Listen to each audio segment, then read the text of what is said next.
I'm Bree the Plant Lady, and today I am at the JCRA Arboretum in Raleigh.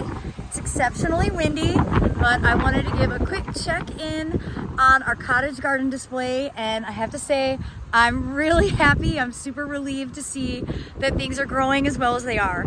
So let me turn the camera around and give you a close-up view. Well, the grains are looking great. They probably need some fertilizer. They're a little off color, but you can really see the clumps of grains look excellent down the middle. They look very purposeful.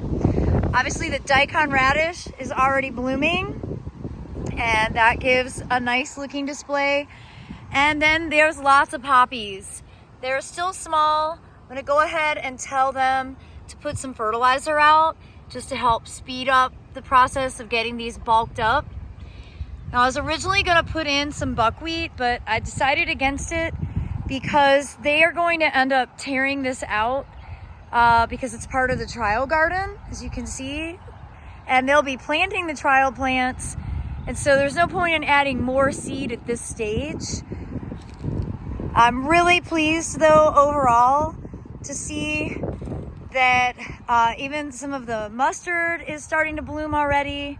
The daikon is a really important element for getting these flowers early in the season. And I'm happy to see, again, like I said, a fair amount of poppies. I don't see as many of the Papaver somniferum as I was hoping for, but at least we've got the corn poppy pretty well established in here. They obviously have some different insect pressure than me. You can see the foliage on a lot of the radish is totally eaten, but that's okay. Bottom line is, it's not dead. My standards are relatively low. All right, it's starting to rain.